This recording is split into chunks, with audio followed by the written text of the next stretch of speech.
Perception-based indices of corruption are outdated and inadequate for some countries.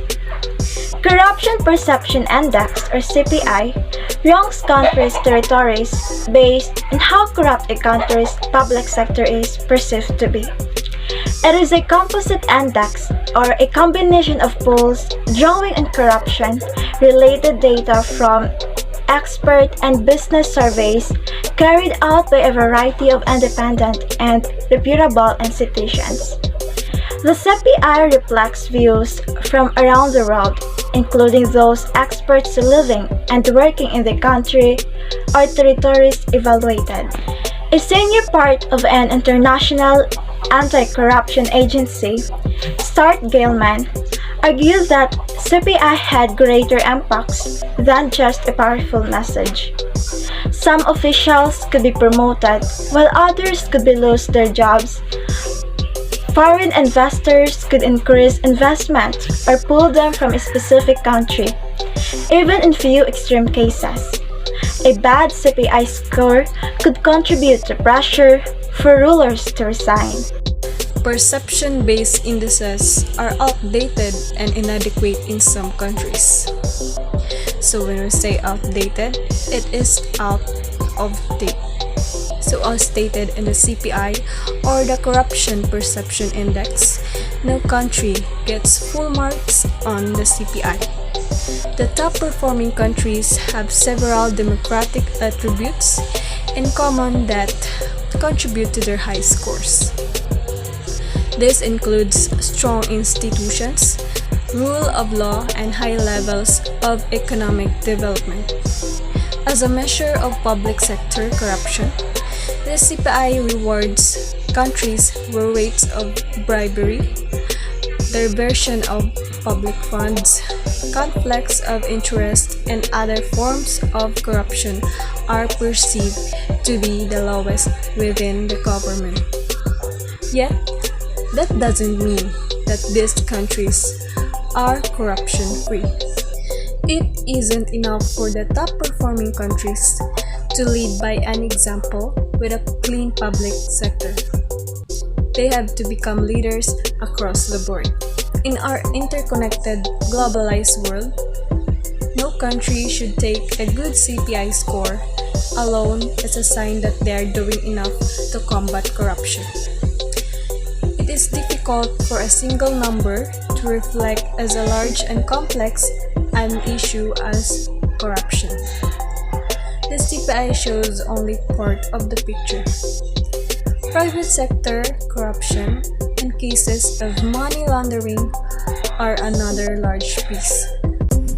So next, one of the limitations of the United States Convention Against Corruption, or UNCAC, is that it does not criminalize patronage, cronyism, and nepotism. So the United Nations Convention Against Corruption is the only legally binding universal anti-corruption instrument. The convention is far-reaching approach and mandatory character of many of its provisions make it a unique tool for developing a comprehensive response to a global problem. The convention covers 5 main areas: the preventive measures, criminalization and law enforcement, international cooperation, asset recovery, and technical assistance and information exchange. The convention covers many different forms of corruption, such as bribery, trading in influence, abuse of functions, and various acts of corruption. A highlight of the convention is the inclusion of specific chapter on asset recovery aimed at returning assets to the rightful owners, including countries from which they had been taken illicitly.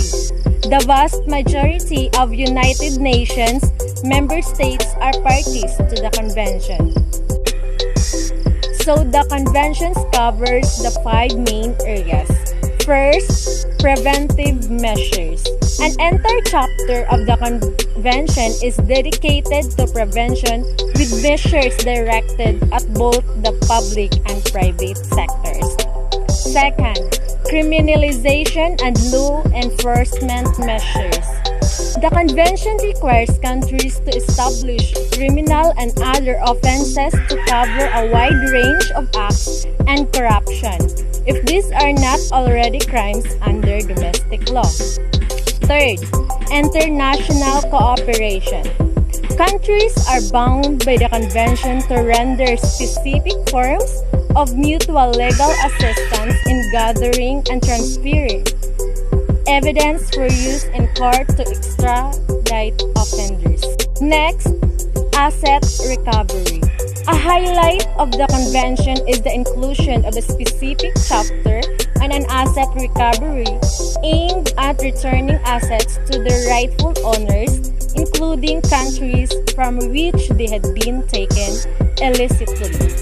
There are no major differences between different forms of corruption, like bribery, embezzlement, trading in influence, abuse of functions, and illicit enrichment. Despite the many forms of corruption, the meaning behind all of it is still an abuse of power for private gain. Corruption takes many forms, such as bribery, trading in influence, abuse of functions, but can also hide behind nepotism, conflicts of interest, or revolving doors between the public and the private sectors. In any cases, corruption is the generic term set for criminal offenses such as bribe giving, bribe accepting, trading influence, and so on.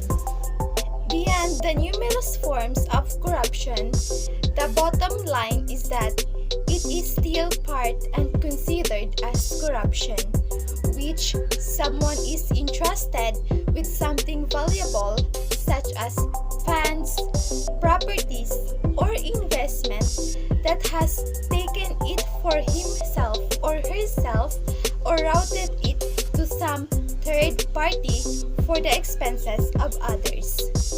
It is all essentially a combination of betrayal and theft. Even if how many forms of corruption it consists, there are still no major differences between it. It all lies with the same meaning, which consists the word corruption.